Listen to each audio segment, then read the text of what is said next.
नमस्कार मंडळी, स्वागत आहे तुमचं पुन्हा एकदा माझ्या चॅनलमध्ये. आणि आज आपण चाललेलो आहे पुण्याला. याचं कारण म्हणजे उद्या 7 तारीख आहे. उद्या बारामतीची निवडणूक आहे आणि मी रिसेंटलीच केशीला आलेलो आहे, त्यामुळे माझं अजून वोटिंग पुण्यात आहे. आणि माझं तसंही पुण्यात येणं जाणं सुरूच असतं, त्यामुळे मी काय ते चेंज करणार नाही. मी अर्धा पुणेकर अर्धा केळशीकर असा आहे. त्यामुळे आता मी उद्याच्या वोटिंगसाठी पुण्याला चाललेलो आहे.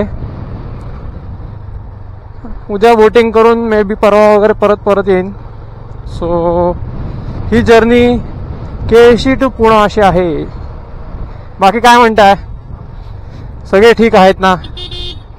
सगळ्यांनी आपले सगळे व्हिडिओ बघितले का? नसतील बघितले तर लगेच बघा. नवीन आला असाल चॅनलवर तर सबस्क्राईबचं बटन दाबा आणि माझे सगळे व्हिडिओ जाऊन बघा, आवडतील तुम्हाला. डिस्क्लेमर: या ब्लॉगमध्ये काही ठिकाणी अभद्र भाषेचा प्रयोग करण्यात आलेला आहे. तरी ज्यांना अभद्र भाषा पचत नाही त्यांनी यापुढचा व्हिडिओ बघू नये ही नम्र विनंती.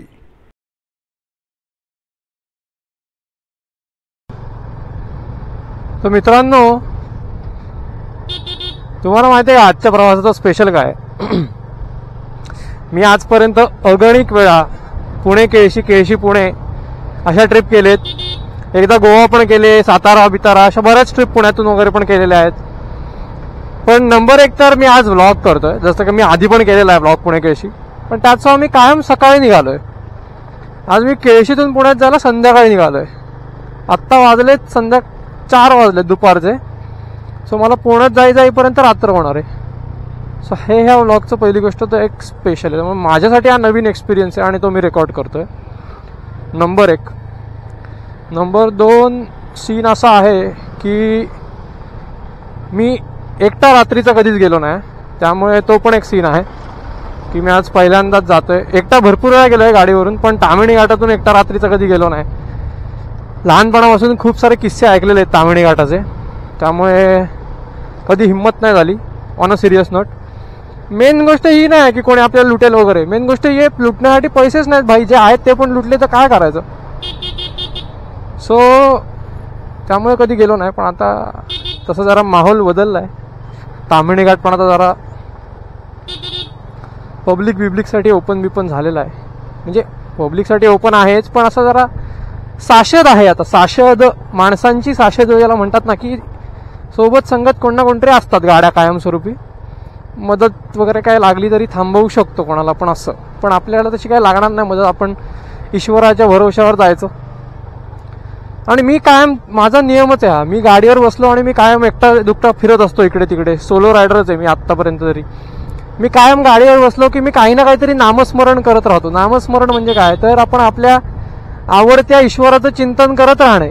म्हणजे काय तर मी ओम नमः शिवाय म्हणतो किंवा श्री स्वामी समर्थ म्हणतो. जसं तुम्ही तुम्हाला आवडत्या ईश्वराचं चिंतन करू शकता. गाडी चालवणं हे माझ्यासाठी लहानपणापासून एक, म्हणजे मला जो रायडिंगचा शौक जो काय होता ना, तो ह्याच्यासाठीच होता. कारण मी गाडी चालवताना कायम इतका असा फोकस्ड असतो ना, सो मेडिटेटिव्ह फेजमध्ये जातो मी गाडी चालवताना. त्यामुळे त्याच्यात अजून नामस्मरण ॲड केलं ना, मग तर भाई काय, मग संपलाच विषय. ईश्वर आपल्या सोबत असतो, देव सोबत असतो.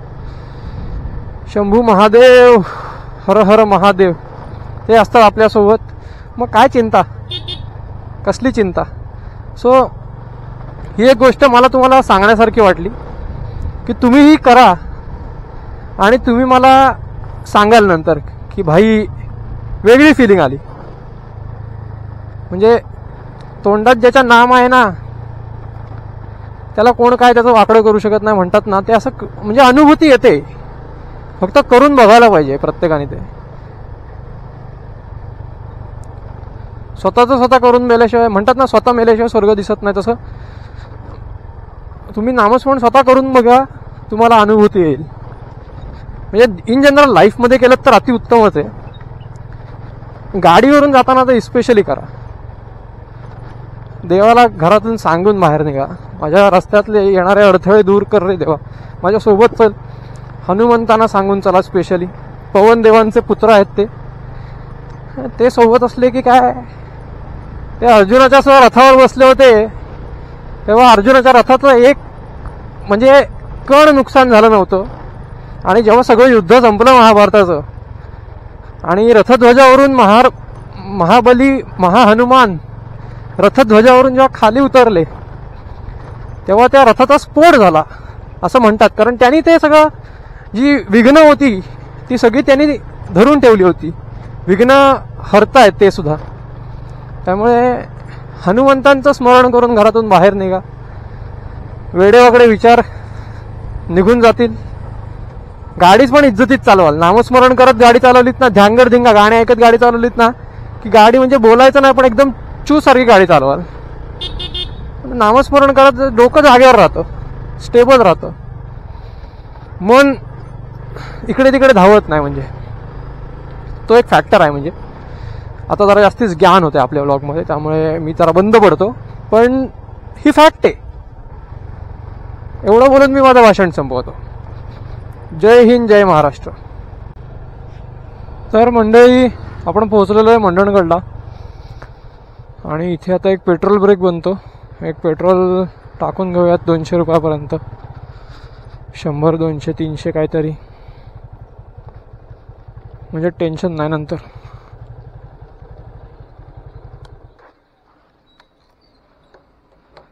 दादा 300चा टाका. परत दिवशी मी एकदा किती वाजले ते पण बघून घेतो. 5:09.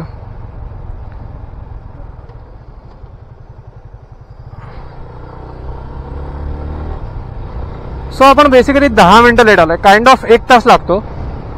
10 मिनिटं लेट मंडणगडात म्हणजे त्यात पेट्रोल भरले ना, त्याच्यात पण वेळ गेला. आणि मंडणगड म्हणजे ऍक्च्युली अख्खं मंडणगड जे सिटी आहे ते पार करून इकडच्या पलीकडच्या पेट्रोल पंपावरती मी पेट्रोल भरलं. त्यामुळे फेअर इनफ, एवढं काय विशेष फरक नाही पडलाय. सो या चला शेणाळ्यात चहा घेऊ, तिकडेच भेटूयात.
आपल्या साईडला मित्रांनो आता रेल्वेचा ट्रॅक आहे. आय विश रेल्वे दिसली असती, आपल्या ब्लॉगला मजाच आली असती मग.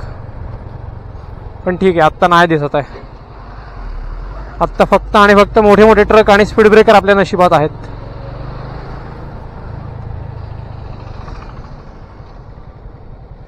स्पीड ब्रेकर आहेत का काय? मस्करी आहे भेंजोत. साला भीती वाटते. माझा गाडीचा ग्राउंड क्लिअरन्स तेवढा नाहीये. आणि जो सायलेन्सर आहे ना, असा सायलेन्सरचा जो पाईप खालून निघालाय तो कधी कधी एवढ्या उंच स्पीड ब्रेकरवर खूप विचित्र प्रकारे घासतो ना असा. त्यामुळे मी एकदम हळू आणि अशी वाकडी गाडी काढतो दरवेळी. काय बोलायचं हे स्पीड ब्रेकर घालणाऱ्यांना. कसे घालून ठेवतात हायवेला एवढे स्पीड ब्रेकर उंच? कोणी घालतं का?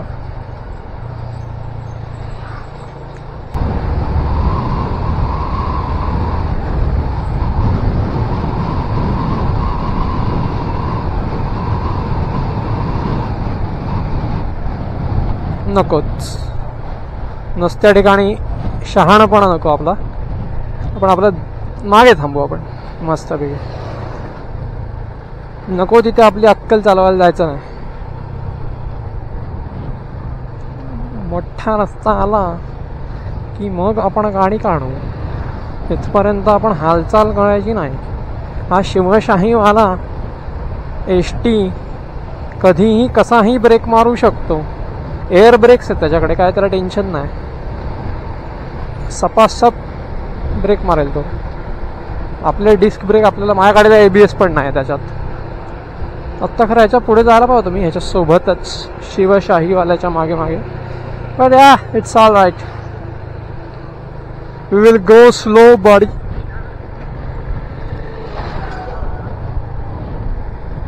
वराड निघालं की काय लग्नाचं.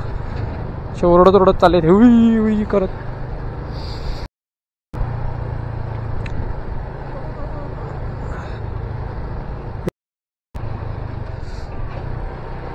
अरे मस्त माणगावला चहा घ्यायची इच्छा होती. आई आई पाय पाय आखडले राव. इथेच कुठे मिळाला तर बघूयात हो चहा आपण.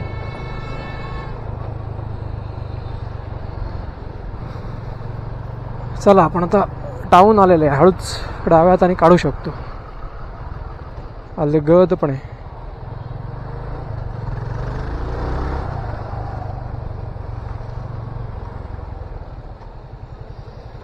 आला पाऊस मातीच्या हात गे. वेल वेल वेल लेट मी गो.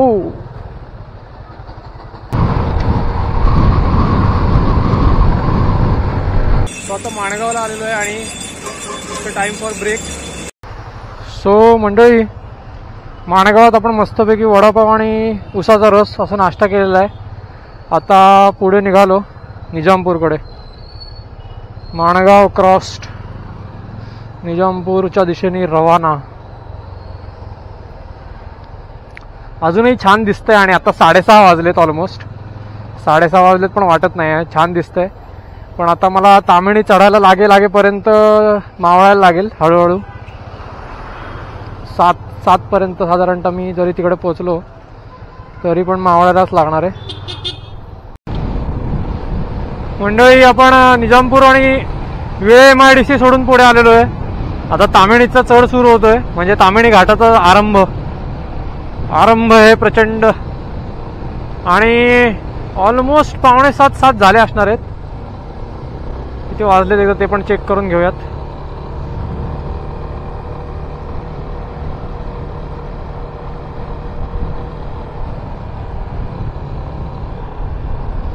सहा 57 झालेत. याचा अर्थच 7 वाजलेले आहेत जवळजवळ. त्यामुळे आता आपल्याला मेन तामिणी घाट चढायचा आहे. पण अजूनही दिसतंय, चांगलं दिसतंय. घाट चढायला काही त्रास नाही होणार. मेन वरती घाटात म्हणजे एकदा चढून आपण घाट माथ्यावरती गेलो की मग दिसायचं बंद होईल. तिथपर्यंत we are good, we are so good. आणि अशा गाड्या दिसत त्यांना फॉलो करत जायचं.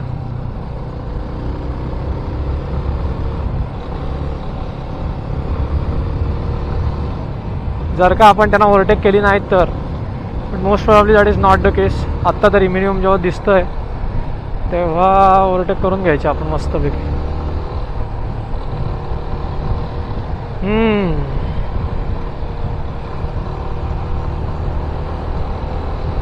ऊन अजिबात नाही लागलं, पण थोडंफार जे काय केळशीतून निघाल्यानंतर लागलं ना तेवढं ऊन. बाकी मस्त प्रवास चाललाय.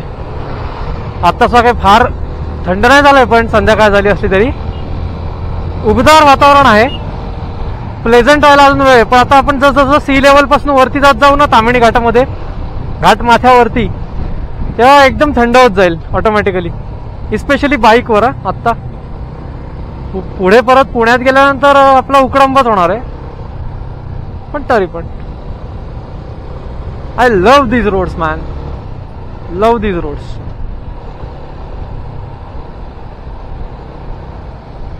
संध्याकाळ झाल्यानंतर ना फोर व्हीलरवाले ॲटलिस्ट फॉग लॅम्प्स का नाही लावत मला कळत नाही. फॉग लॅम्प लावणं तर इसेन्शियल आहे भाई. ॲटलिस्ट फॉग लॅम्प्स, विजिबिलिटी येते ना घाटामध्ये. बट ठीक आहे, उनका मर्जी.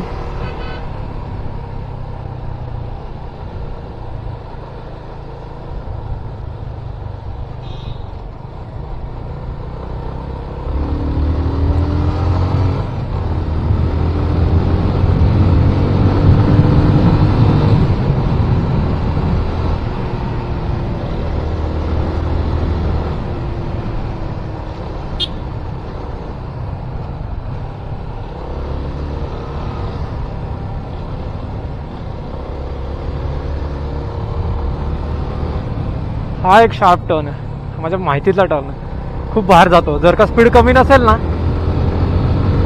मेजर बाहेर जातो. गाडी हवं रस्ता बाहेर सोडून चालवतो. हेच फोर व्हीलर वाल्यांना खूप, म्हणजे मी कार चालवत असताना मी कार मधून पण हे बोलतो.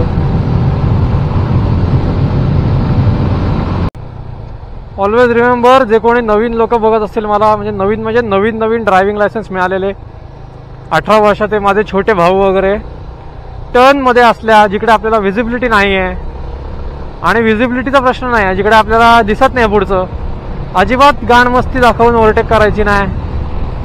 हळू जायचं, जिकडे दिसायला लागेल तिकडे सुमडं व्हायची गाडी, पण टर्न मध्ये अजिबात नाही. पण रस्त्यात तुम्हाला एक चूक मागात पडू शकते.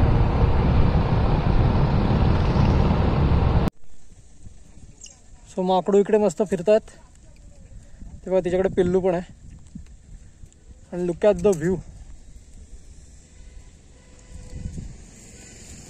विहंगम दृश्य आहे, विहंगम.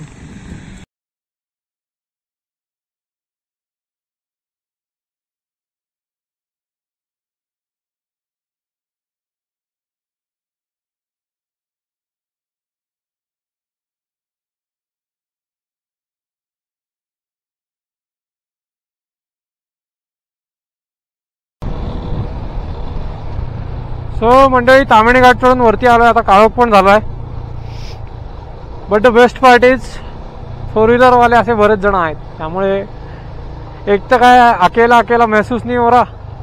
दुसरी बात, हे जे लाईट्स आहेत ना रस्त्याच्या साईडला, they are making me crazy. कारण असं अप्पर त्याच्यावरती पडल्यानंतर असला भारी वाटतात ना ते भाई, फुल असं रनवेवर न गेल्यासारखं वाटतं. म्हणजे असं फिलिंग आहे भाई.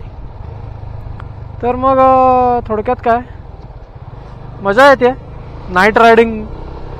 तामिळीतून नाईट रायडिंग पहिल्यांदा करतोय, सो इट फील्स गुड. भाई ये तो नीचे उतर गया.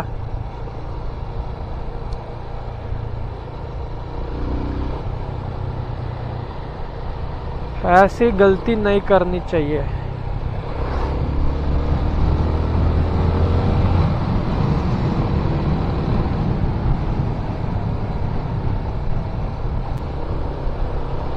आंधी है ये जलजला. त्याच्या तव्यावर मी पण पोळी भाजून घेतोय, आणि तो गेला की मी जातो. त्याला धरून ठेवलाय मी, तू चल पुढे. फर्स्ट लाईन ऑफ डिफेन्स आहे माझा तो. पुढनं भरधाव येणाऱ्या गाड्यांना तो स्लो डाऊन करतोय मस्तपैकी. आय एम फॉलोइंग हिम.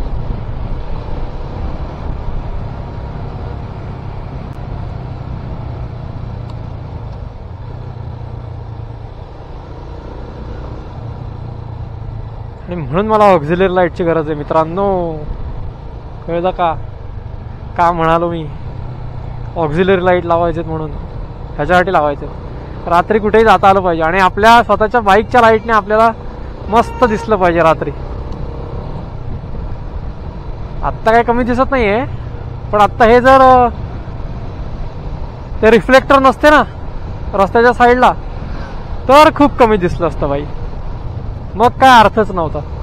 हे आता रिफ्लेक्टर आहेत ना, त्यामुळे एक नंबर वाटतंय.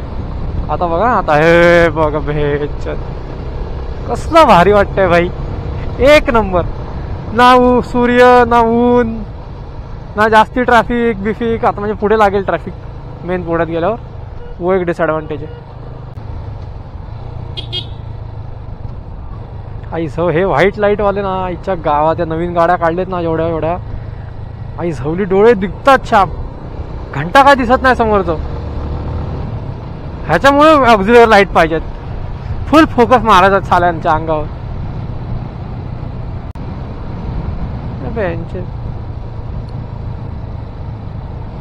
असा ड्रायव्हर पाहिजे भाई लगेच डिप्पर केलं एक नंबर मी पण केला मग त्याला बघून असो आपला वाला लय पुढे निघून गेला आपल्या आपण राहिलो बघत आई जाऊ आता दिसना झालंय काय प्रॉपर म्हणजे या लाईटवर माझ्या गाडीच्या लाईटवर जेवढं दिसतंय तेवढं दिसतंय कारण रिफ्लेक्टर लय लांब आहेत लय लांब मी आता आशीर्वाद हॉटेलला आलोय मुळशीतल्या गाडीच्या टायरची हालत बघू शकता तुम्ही काळा काळा झालाय रपटवत आलो गाडी आत्ता 8 वाजलेत 8 वाजता मी मुळशीत आहे धूळ बघ कसली जमले गाडीवर नुसता दोरला सो आता इथे आशीर्वाद हॉटेलला मी खिचडी खाणार आहे डाळ खिचडी आणि डाळ खिचडी खाल्ल्यानंतर आपल्याला तिकडे निघायचं आहे पुण्याला जायला इकडनं ऑलमोस्ट 1-1.5 तास लागेल सो खायला एक अर्धा तास आणि 1.5 तास नंतर ट्रॅव्हल कन्सिडरिंग पुणे ट्रॅफिक आणि त्या सिच्युएशन सो 2 तास अजून 8-10 वाजता पुण्यात हे आशीर्वादला बरेचसे आयटम ठरलेले असतात but this is my favourite आवळा कॅन्डी सो एक घेतोय मी डिनर डेफिनेटली नॉट आवळा candy Pepsi and dal khichdi previously plan was की इकडे मी पहिले तर चहा पिन आणि थोडासा रिफ्रेश होईन बट मला भूक एवढी लागलेली ना की भूक लागल्यामुळे सरळ डिनर आता आपण मुळशीकडून निघालोय आशीर्वाद हॉटेलमध्ये मस्तपैकी डिनर केला गाडीला पण ब्रेक मला पण ब्रेक छानपैकी खिचडी खाल्ली डाळ खिचडी आणि आता आपण निघालोय परत पुण्याच्या दिशेने सर्वामुखी जगदंबेचा उदो पंढरी निवासा सख्या पांडुरंगा अरे तुमच्यासाठी नवीन आहे माझ्यासाठी जुनच आहे मी कायम गाडीवरून जाताना म्हणतच जातो काय ना काहीतरी त्यातलंच हे एक पुण्यात पोहोचलेलो आपण अशा प्रकारे तुम्ही आता बघू शकताय हायवेला गाडी चालवतोय मस्तपैकी ट्रॅफिक तसं नाहीये मुव्हिंग आहे छान मस्त आणि प्रवासाचा जिकडे तुम्हाला कंटाळायला लागतो आता माझा तो टप्पा सुरू झालेला आहे मला आता कंटाळायला लागलेला आहे आणि थोडं ट्रॅफिक पण वाढायला लागलंय नवले ब्रिज काय या वारजाच्या इकडनंच ट्रॅफिक वाढायला लागलंय आता सो मंडळी आता थोडासा फ्रेश झालो आणि एक 15 मिनिटापूर्वी घरी पोहोचलो सो आजच्यासाठी एवढंच ठेवतोय हा पूर्णपणे रायडिंग ब्लॉग होता फार कमी लोकांना रायडिंग ब्लॉग बघायची आवड असते पण माझ्या लाईफमध्ये रायडिंग खूप मोठा पार्ट आहे सो मी रायडिंग ब्लॉग तर टाकतच राहणार तुम्हाला पण आवडला असेल जर आतापर्यंत बघितलं असेल शेवटपर्यंत तर सबस्क्राईब करा जर केलं नसेल तर आणि आपापल्या रायडिंग आवडणाऱ्या मित्रांसोबत शेअर करा अभी के लिए गुड नाईट